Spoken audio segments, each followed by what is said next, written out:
আসসালামু আলাইকুম। চিংড়ির মালাইকারি রান্না করেছি আমি আমার স্টাইলে। তো চলুন শেয়ার করি রান্নাটা। আমি এখানে মাঝারি সাইজের চিংড়ি মাছ নিয়েছি, তো একটু লবণ দিয়ে আধা ঘন্টার মতো মাখিয়ে রেখেছিলাম। আর মালাইকারি রান্না করার জন্য নারকেলের দুধ তৈরি করেছিলাম, তো সেটাও একটু শেয়ার করছি। আমি এখানে নারকেল নিয়ে নিয়েছি, তো এটাকে গ্রিন্ডারে দিয়ে আমি অয়েল ব্যালেন্স করে নিব। তো ফাইনালি হয়ে গিয়েছে। আমি কিন্তু একটু সময় নিয়ে বেশ ভালোভাবে ব্যালেন্স করে নিয়েছি। তো এখন এর মধ্যে সামান্য অল্প পরিমাণে একটু পানি দিয়ে আমি এটাকে হাতে চেটকে নিব। তো পানি কিন্তু খুব অল্প পরিমাণেই দিয়েছিলাম, দেখে বোঝা যাচ্ছে। তো এটাকে হাতে একদম ভালোভাবে আসলে চেটকে নিতে হবে। এরপর আমি একটা স্টিলের স্ট্রেনারে, মানে খুবই সামান্য ছিদ্রযুক্ত স্ট্রেনারে হাতে ভালোভাবে চেটকে চেটকে এভাবে নারকেলের ভিতর থেকে দুধটা বের করে নিচ্ছি। দেখে কিন্তু বোঝা যাচ্ছে আসলে সিস্টেমটা কেমন। তো যাই হোক, আমি এভাবেই পুরো নারকেলের দুধটা বের করে নিব। তো ফাইনালি ডান, আমি কিন্তু বের করে নিয়েছি নারকেলের দুধটা। খুবই ইজি অ্যাপ্রোচ।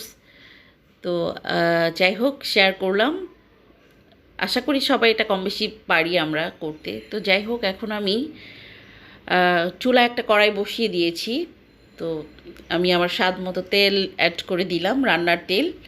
এরপর আমি খুবই অল্প আঁচে লাইট করে চিংড়ি মাছগুলো ভেজে নিব।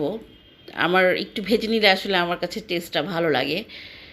তো খুব বেশি ডিপ ফ্রাই যেটা, ওটা করা যাবে না। খুবই হালকা লাইট একটা ভাজা যেটা, সেটাই ভেজে নিচ্ছি।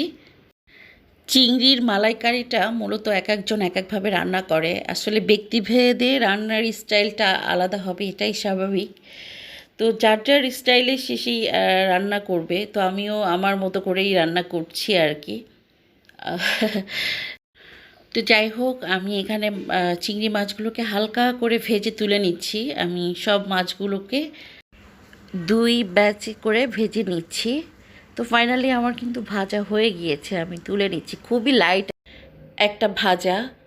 তো যাই হোক, আমার মাছ ভাজা ডান। আমি এ পর্যায়ে দুই টুকরোর মতো দারুচিনি অ্যাড করে দিলাম একই তেলের মধ্যে, আর দিয়ে দিচ্ছি এলাচ। আর আমি এখানে এলাচ দিচ্ছি 3-4টা পরিমাপে। তো যাই হোক, এরপর আমি হাফ কাপ পরিমাণ পেঁয়াজ কুচি অ্যাড করে দিলাম। তো আমি এটাকে একটু ভেজে নিব। তো এ পর্যায়ে আমি পেঁয়াজ কুচিকে একটু ব্রাউন কালার করে নিয়েছি। তারপর আমি অ্যাড করে দিলাম 1.5 টেবিল চামচের মতো রসুনের পেস্ট। একটু ভেজে নিব। ভেজে নেওয়া কিন্তু ডান। আমি পর্যায়ে আর একটু অ্যাড করে দিচ্ছি 1 টেবিল চামচের মতো আদা বাটা। তো এটাকেও আমি একটু ভেজে নিচ্ছি। একটা একটা করে মশলা অ্যাড করছি আর একটু একটু করে ভেজে নিচ্ছি। আসলে আমি এরকমভাবেই মশলাটা অ্যাড করি আর একটু একটু ভেজে নিই, যাতে কিনা কোনো প্রকার ফ্লেভার না থাকে মশলার মধ্যে। তো যাই হোক, এটাও একটা সিস্টেম আর কি রান্না করার। এ পর্যায়ে আমি অ্যাড করে দিচ্ছি 1 টেবিল চামচের মতো জিরা পেস্ট। তো জিরাটাকেও আমি একটু ভেজে নিব। আমি কিন্তু কোনো পেঁয়াজ বাটা অ্যাড করি নাই। আমার কাছে মনে হয় কি, পেঁয়াজ বাটাটা অ্যাড করলে দেখা যাচ্ছে একটু ক্যাতক্যাতা হয়ে যাবে তরকারিটা। তাই কোনো প্রকার পেঁয়াজ বাটা অ্যাড না করে বরং পেঁয়াজ কুচিটা অ্যাড করা যেতে পারে। তো যাই হোক, আমি আর পেঁয়াজ কাটা কাটা বাটার মধ্যে গেলাম না। তো এই পর্যায়ে আমি যেটা করব, আমার মশলাটা কিন্তু কষানো ডান। আমি একটু এ পর্যায়ে পানি অ্যাড করে দিচ্ছি। শুকনো উপকরণগুলো অ্যাড করার আগে আমি সবসময় পানি অ্যাড করে নিই, যাতে মশলা পুড়ে না যায়। তো যাই হোক, আমি এখন শুকনো উপকরণগুলো অ্যাড করব এক এক করে। সর্বপ্রথম আমি অ্যাড করছি আমার স্বাদ অনুযায়ী শুকনো মরিচের গুঁড়া। এটা আসলে যার যার টেস্ট অনুযায়ী দেওয়াটাই বেস্ট। এরপর আমি দিয়ে দিয়েছি স্বাদ অনুযায়ী লবণ। দ্যাটস ইট, আর কিছু অ্যাড করি নাই কিন্তু। খুবই অল্প উপকরণে আমার রান্নাটা।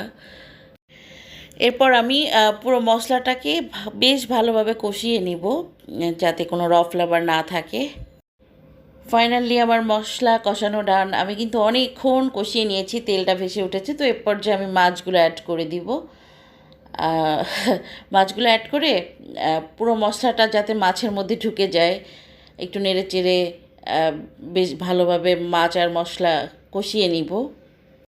বেশ ভালোভাবে নেড়ে চেড়ে নিয়েছি, কিন্তু এ পর্যায়ে একটু ঢেকে দিব।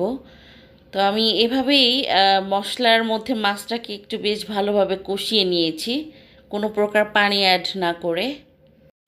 এভাবেই আমি ২-১ বার ঢাকনা উঠিয়ে নামিয়ে মাছটাকে বেশ ভালোভাবে কষিয়ে নিয়েছি, কোনো প্রকার পানি ছাড়া। তো এ পর্যায়ে আমি যেটা করব, নারকেলের দুধটা অ্যাড করে দিব। মানে এখানে পরিমাপটা হচ্ছে এমনভাবে নিব যাতে মাছটা প্রপার সিদ্ধ হয়, হ্যাঁ? তো এটাই হচ্ছে পরিমাপ। তো যাই হোক, আমি পানি ছাড়াই কিন্তু মূল রান্নাটা হলো, এবং সিদ্ধ করার জন্য আমি নারকেলি দুধটা অ্যাড করলাম। আমার কিন্তু কড়াইয়ে জাল উঠে এসেছে। আমি এ পর্যায়ে কয়েকটা আস্ত কাঁচামরিচ অ্যাড করে দিলাম জাস্ট ফ্লেভারের জন্য। তো একটু নেড়ে চেড়ে আমি ঢেকে দিব। তো এভাবে প্রপার রান্নাটা করে নিব।